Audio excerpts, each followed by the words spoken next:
শ্রীমতী রাধারানী এবং ভগবান শ্রীকৃষ্ণের গোপীগণের সঙ্গে লয়ে সে মধুর লীলা রাসলীলা, তাই তো?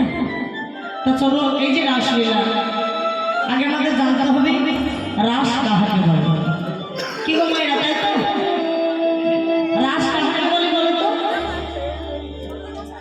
বলছো রস বৈশ্য রাস। গোপীদের মনে ছিল না কোনো কামের গন্ধ, কৃষ্ণ সুখের লাগিছে মাত্র, কৃষ্ণ সে সময়। গোপীদের মনে কোনো কামের গন্ধ ছিল না, শুধুমাত্র কৃষ্ণকে সুখ দেব বলে, শুধুমাত্র কৃষ্ণ ভালো থাকবে বলে তাদের কৃষ্ণ সঙ্গ করে, তাই না?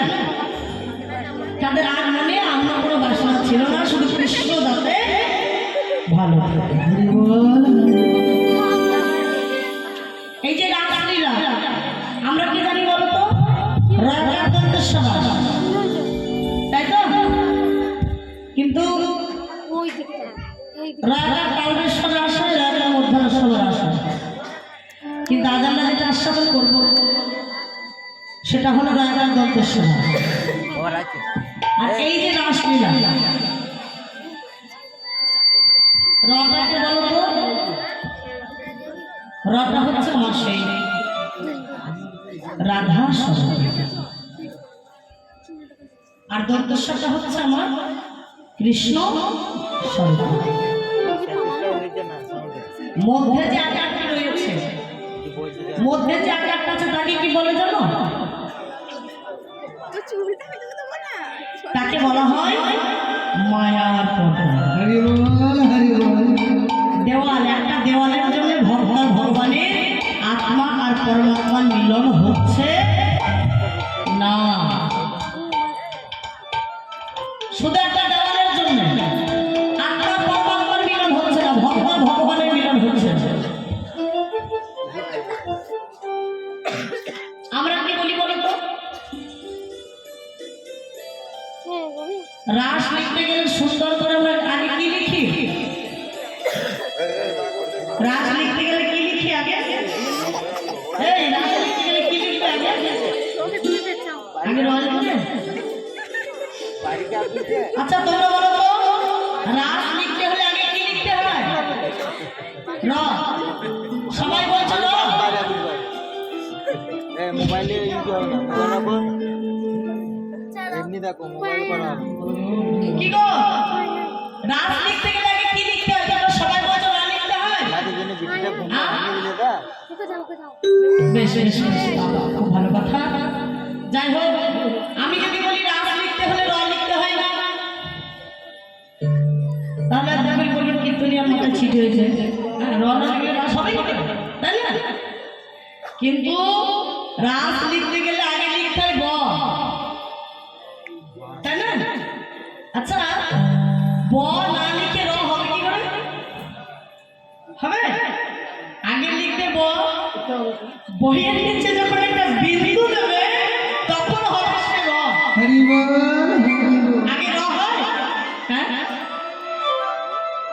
আগে ব লিখলে মানে যে যেমন ভাবে লিখে, কিন্তু বটা লিখতেই হবে। আগে ব লিখলে আকার দিলে, দন্তেশ্বর দিলে, তারপর বিন্দু দিলেও হয়, আবার র লিখে ব লিখে বিন্দু দিয়ে দন্তেশ্বর আকার দিলে হয়। তো যদি বয়াকার দন্তেশ্বর বাদ দিয়ে বাইচান্স ভুল করে মিস্টেক হয়ে যায় বিন্দুটা দিতে, তাহলে কি হবে জানো? বয়াকার দন্তেশ্বর লিখলে যদি মিস্টেক হয়ে যায় বিন্দুটা দিতে, কি হবে বলো তো? কি হবে? বিরাট জ্বালা। রাসের বাঁশটা খুব মিষ্টি হয় জানো তো? এই বাঁশ খেয়েছো? ও মাইনা, বাঁশ খেয়েছো? খাওনি? এই বাঁশ খাওনি? এই রাসের বাঁশ কিন্তু খুব মিষ্টি হয়, খাওনি? কি বাবা হাসছে দেখো। আমি কিন্তু খেয়েছি, মানে খেয়েছি তো, মানে কেমন একটা মুখগুলো কেটে মুখগুলো কেটে যাবে, আমি তো বেশি খেতে পারি না। আগে যখন শালের বেশি রসটা বের করে, ওই রসটা তোমাকে যদি গ্লাসে করে দেওয়া হয়, তুমি কিন্তু একদম এক নিঃশ্বাসে ছেড়ে দেবে। ওই রসটা যখন ঘুরে কড়াইয়ে যখন সুন্দর করে মেরে জাল দিয়ে যখন ভিয়ান করবে, তোমার হাতে যদি দেয় গুড়ের দানা, হ্যাঁ, এক বাটি যদি দেয়, তুমি খেতে পারবে? খেতে পারবে? শক্ত গুড়ের দানা দিয়ে খেতে পারবে মায়েরা? দাঁত লাগবে, দাঁত। এই রাসলীলাটা কিন্তু সেই রস, এই রাসলীলাটা সেই রস, যে রস আস্বাদন করতে হলে দাঁতের দরকার হয়। কি গো, সব দাঁত আছে তো? বৃন্দাবন যাওয়ার সময় হাত তো দেখতে পাইনি, দাঁতগুলো আছে তো? হ্যাঁ, মোটামুটি দাঁত আছে। প্রথম এসে তো ঠিকঠাক জানতে পারছি না, হাত দাঁত সব ঠিকঠাক আছে। তো যাই হোক, এই দাঁত দিয়ে কিন্তু রাসলীলা রস আস্বাদন করা যায় না, যায়? কি গো, যাবে? এই যে দাঁতগুলো আছে, মুখ ভরা দাঁত, বদল ভরা, এই দাঁত দিয়ে রাসলীলা রস আস্বাদন করা যায় না। রাসলীলা রস আস্বাদন করতে হলে চাই সাধু গুরু বৈষ্ণবের কৃপা। তাই বলে সাধু গুরু বৈষ্ণবের যদি কৃপা না থাকে, রাসলীলা রস তুমি আস্বাদন করতে পারবে না। পারবে?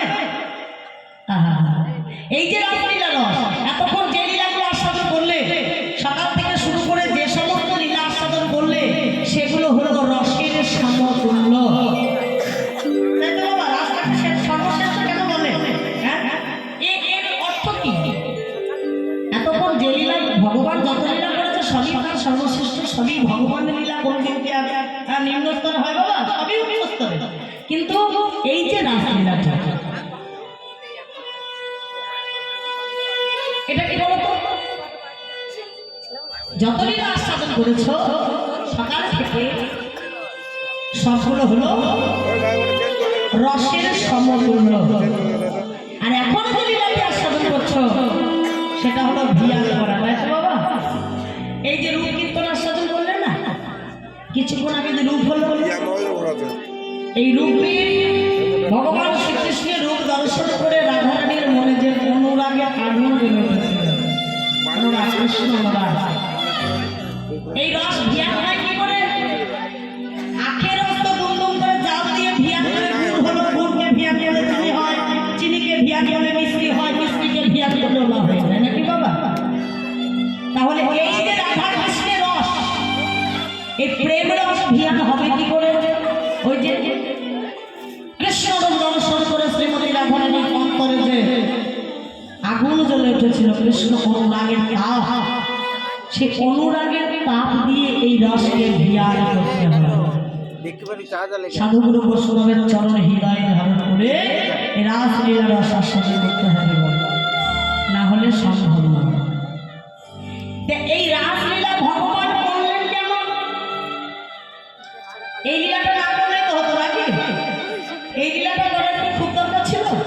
হ্যাঁ, এই লীলা করলেন কেন? দুইজন টিকাকার, মানে দুইজন কলম দিয়েছে। একজনের নাম হলো শ্রীধর গোস্বামী, আর একজনের নাম হলো বিশ্বনাথ চক্রবর্তী মহাশয়। তো শ্রীধর গোস্বামী কি বললো?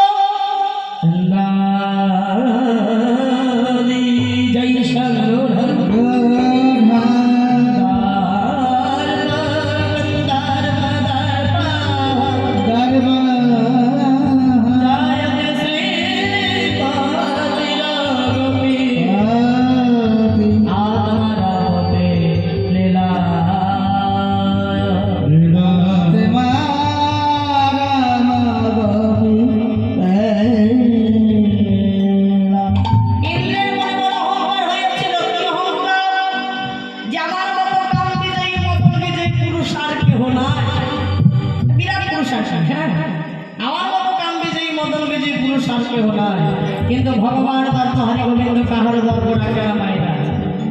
ইন্দ্রের দর্পর জন্য বলবার জন্য, হে ইন্দ্র, তুমি কতজন রমণী নিয়ে লীলা করেছ? আমার দিকে চেয়ে দেখো, আমি শতজন নয়, লক্ষ নয়, শত কোটি গোপী নিয়ে রাস লীলা করলাম।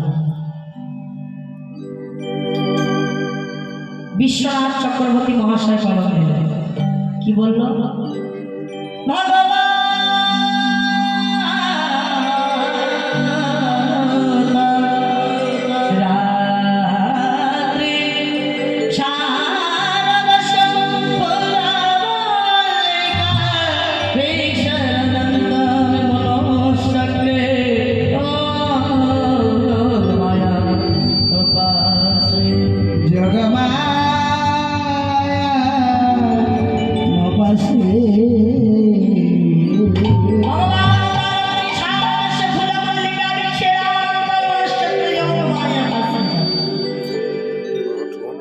সেই প্রতিশ্রুতি রজনীর কথা মনে হয়েছে। কোন প্রতিশ্রুতি রজনীর কথা? কি গো মায়েরা, কোন প্রতিশ্রুতি রজনীর কথা বলো? সেই রজনীর কথা, যে রজনীতে গোপীগঞ্জের কথা দিয়েছিল তোমাদের মনোবাসনা পূর্ণ করব নাকি বাবা? আজ ভগবানের ঘুম আসে না চোখে, ঘুম আসবে কি করে? আজ যে সেই রজনী, ঘুম আসে না, ঘুম আসে না,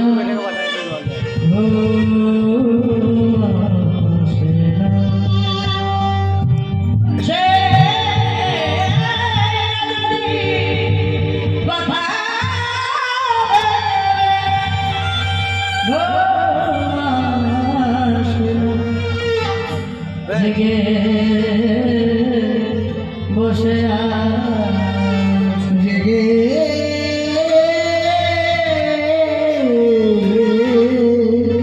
বসে আছে মা দশা বলতে বাবা গোপাল এত রাত্রি জাগলে হবে? আরে বাবা শরীরের দিকে তাকিয়ে দেখো। কি গো শরীরটার দিকে একবার তাকিয়ে দেখো, ছেলেটা যে এত রাত্রি থেকে বসে আছে, এত রাত্রি জাগলে হবে? হ্যাঁ শরীর খারাপ করবে তো, ঘুমা বাবা, ঘুমা ঘুম মা গোপাল গোপাল ঘুমাই রে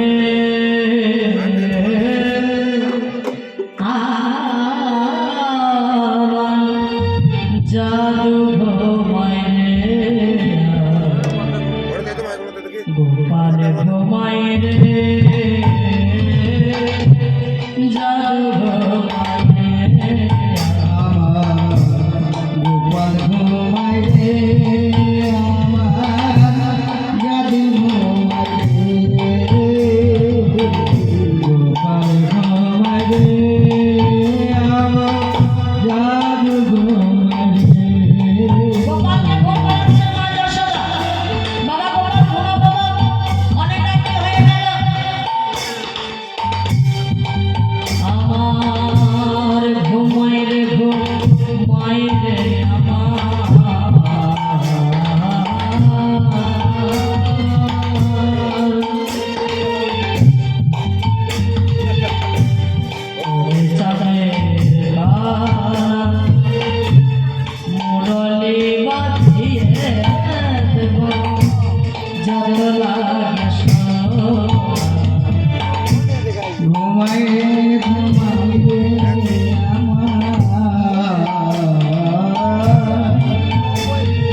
গোবিন্দকে ঘুম পাড়িয়ে দিয়ে মা যশোদা চলে গেল।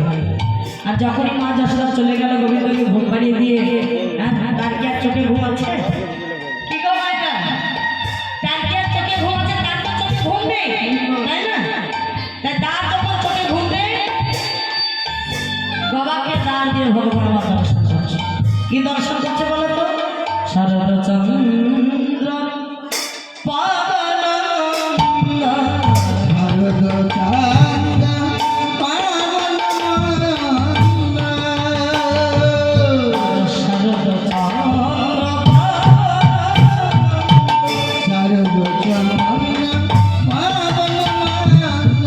বিপিনে ভরালো সমুদ্রে আহারে আহারে আহারে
পবন মন্দ মন্দ প্রবাহিত হচ্ছে।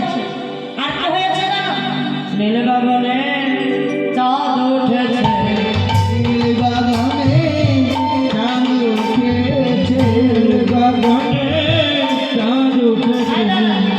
শুধু নীল গগনে নয়, চাঁদ আর কোথায় উঠেছে জানো? এই দেখো, গোবিন্দের হৃদ গগনে চাঁদ উঠেছে, নীল গগনে চাঁদ উঠেছে।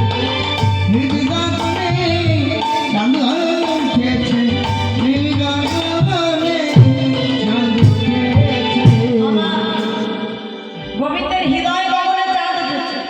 কোন চাঁদ? রাধা বদন। এই যে রাধা বদন চন্দ্র উদয় হয়েছে, আর কি হয়েছে জানো? আর কি হয়েছে গো?